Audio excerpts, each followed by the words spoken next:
औज़ुबिल्लाहिमिनश्शैतानिर्रजीम बिस्मिल्लाहिर्रहमानिर्रहीम। अस्सलाम वालेकुम व्यूवर्स, कैसे हैं आप सब?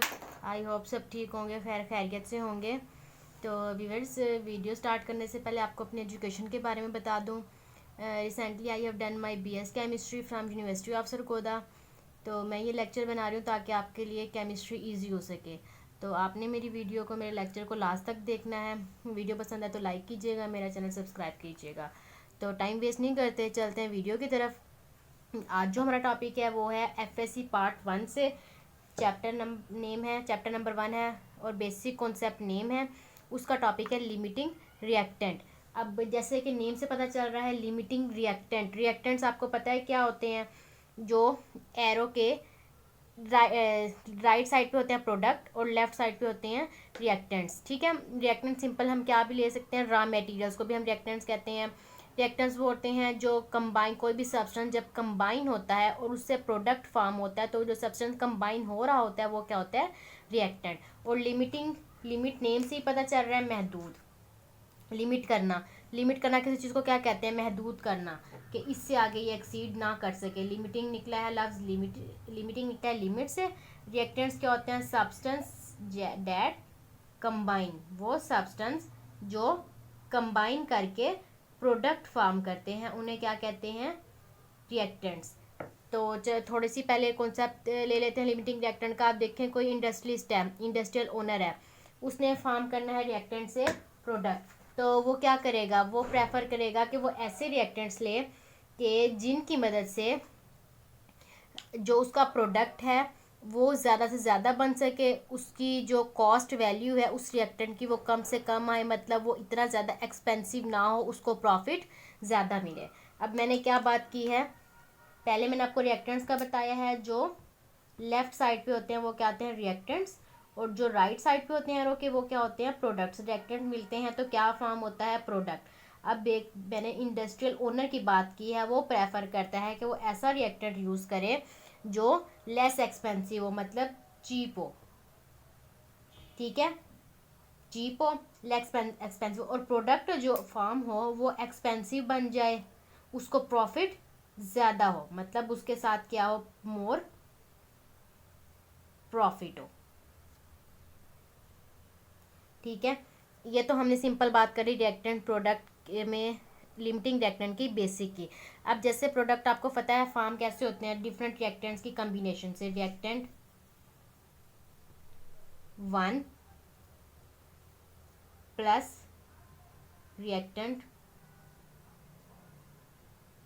2, ये मिलके क्या बनाते हैं? प्रोडक्ट्स।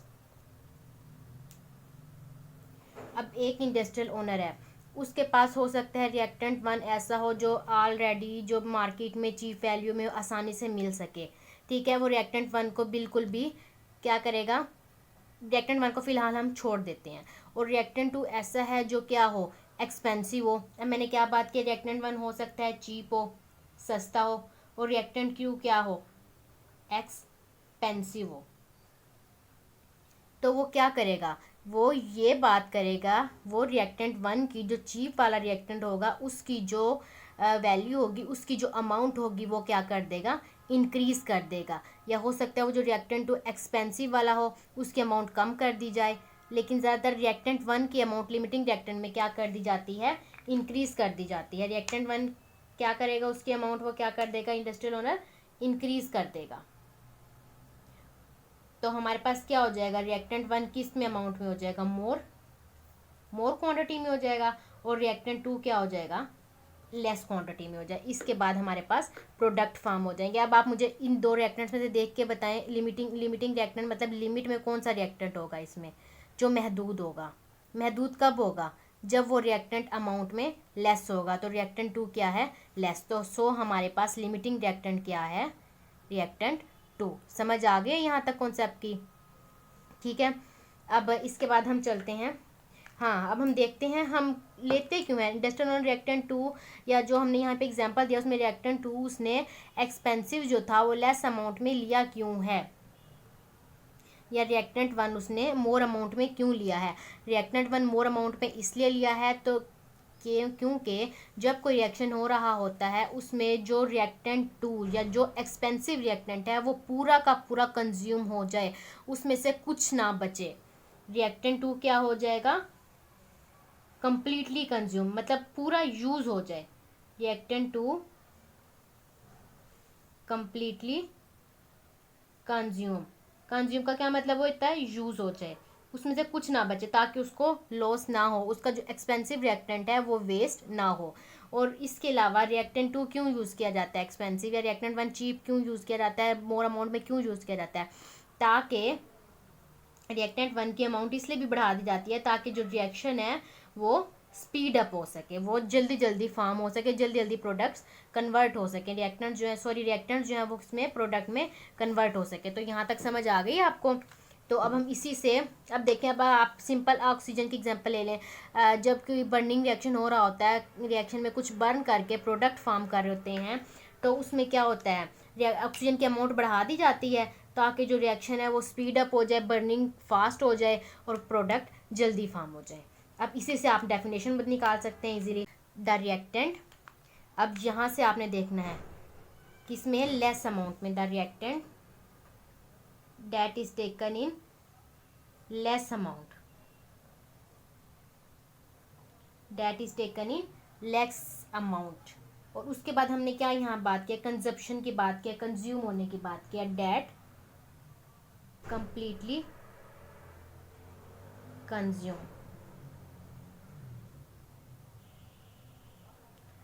ठीक है, और नेक्स्ट क्या बात किया, प्रोडक्ट की। अब जब रिएक्टेंट 2 कंप्लीट हो जाएगा, जो लेस रिएक्टेंट है, लेस अमाउंट में है, उसके बाद प्रोडक्ट की जो फॉर्मेशन है वो स्टॉप हो जाएगी, क्योंकि हमारे पास फर्दर कोई रिएक्टेंट होगा ही नहीं जो रिएक्ट करे। तो रिएक्टेंट 2 जब मतलब कंप्लीटली कंज्यूम हो जाएगा, प्रोडक्ट क्या हो जाएंगे, बनना ख़त्म हो जाएंगे, और जो रिएक्टेंट 1 बच जाएगा वो एज इट इज़ हमारे पास आ जाएगा। तो हमारे पास क्या है, कंट्रोल प्रोडक्ट फॉर्मेशन, के प्रोडक्ट की फॉर्मेशन को कंट्रोल करेगा। आगे समझ डेफिनेशन की, the reactant that is taken in less amount, the reactant that is completely consumed, the reactant that control the product formation is term as limiting reactant. अब आपकी book से example coat करते हैं एक, जैसे एग्जाम्पल आपकी book में है जी, किसकी फॉर्मेशन हो रही है, वाटर की। अब आपको पता है वाटर की फॉर्मेशन कब होती है, जब हाइड्रोजन और ऑक्सीजन आपस में रिएक्ट करते हैं। 2H2 hydrogen plus oxygen O2, 2H2O, water की फॉर्मेशन हो गई है।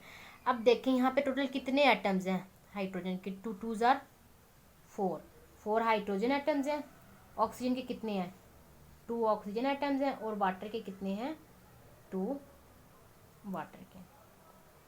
ठीक है, अब हम देखें, अब आपको पता है हाइड्रोजन का क्या है, एटॉमिक मास क्या होता है, 1। कितने हमारे पास एटम है, 4। ऑक्सीजन का कितना होता है, 16।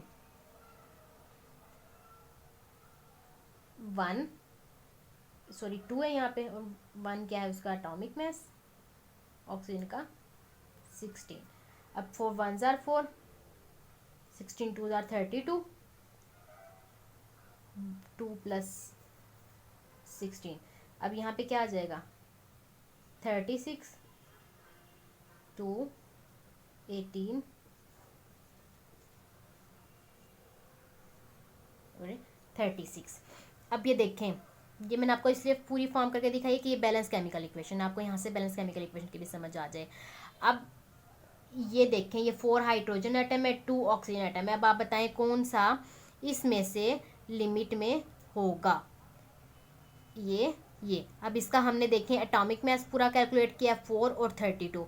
आपने याद रखना है जिसका एटॉमिक मास लो होगा, कम होगा, हमेशा वो क्या होगा, लिमिट में। अब इसमें क्या होगा, 4 वाला लिमिट में होगा, क्योंकि देखें बेशक यहाँ पे एटम, यहाँ पे 2 ऑक्सीजन के कम है, हाइड्रोजन के ज़्यादा हैं, लेकिन जब आप एटॉमिक मास कैलकुलेट करेंगे तो 4 हाइड्रोजन वाला जो एटम है उसका कम बनेगा, तो हाइड्रोजन वाले क्या हो जाएगा, लो हो जाएगा। तो हाइड्रोजन क्या है यहाँ पे, लिमिटिंग रिएक्टेंट। हाइड्रोजन हमारे पास ये वाला क्या है, ये वाला हाइड्रोजन क्या है? Limiting reactant. समझ आ गई यहाँ तक? अब हम नेक्स्ट एग्जांपल लेते हैं, एग्जांपल नंबर 2। अब अमोनिया की फार्मेशन करनी है। आपको पता है अमोनिया कैसे फार्म होता है? नाइट्रोजन और ऑक्सीजन मिक्स होते हैं, रिएक्टेंट से नाइट्रोजन ऑक्सीजन, और क्या फार्मेशन हो जाता है? अमोनिया। अब हम बैलेंस इक्वेशन कर लेते हैं। तो यहाँ पे 2 नाइट्रोजन है, यहाँ पे बैलेंस करने के लिए 2 और 3 2 जार 6, यहाँ पे हमने 6 हाइड्रोजन के एटम पूरे करने हैं। अभी देखें यहाँ पे नाइट्रोजन के कितने एटम है? 2। हाइड्रोजन के कितने हैं? 6। अमोनिया के आगे 2 अमोनिया से। ठीक है, अब नाइट्रोजन का पता है। अब यहाँ से आप पहले अब निकालें एटॉमिक मास, फिर आपको पता चल जाएगा कि लिमिटिंग रिएक्टेंट कौन सा है। अब 2n n नाइट्रोजन का क्या होता है एटॉमिक मास? 14। हाइड्रोजन का क्या होता है? 1। अमोनिया में नाइट्रोजन कितने हैं? 1 14 3 इसका एटम्स है और 1 इसका एटॉमिक मास है। अब 14 2 jar 2 4 jar 8 2 1 jar 2 28 plus 6 2 14 plus 3 कितने हो जाएंगे? 28 एंड 6 आपस में तो 34 2। अब 14 प्लस 3 17। जब 17 को हम 2 से मल्टीप्लाई करेंगे तो 34। ठीक है, ये देखें 34 बैलेंस केमिकल इक्वेशन है ये। अब देखें यहाँ पे, अब आप देखें यहाँ पे 2 नाइट्रोजन के थे, 6 हाइड्रोजन के थे। एटॉमिक मास कैलकुलेट किया, किसका एटॉमिक मास कम आया है? हाइड्रोजन का। तो हाइड्रोजन क्या है? Limiting reactant. अब यहाँ से आपको पता चल जाएगा। तो इस एग्जाम्पल में कौन सा लिमिटिंग रिएक्टेंट है? हाइड्रोजन। समझ आ गई है? तो सारा मैंने समझा दिया है। आई थिंक वीडियो समझ आ गई होगी। लेक्चर की समझ आई हो तो प्लीज़ मेरी वीडियो को लाइक कीजिएगा। अगर मेरा चैनल सब्सक्राइब नहीं किया तो मेरा चैनल सब्सक्राइब कीजिएगा। Thank you so much. फी अमानिल्लाह, अल्लाह हाफिज़।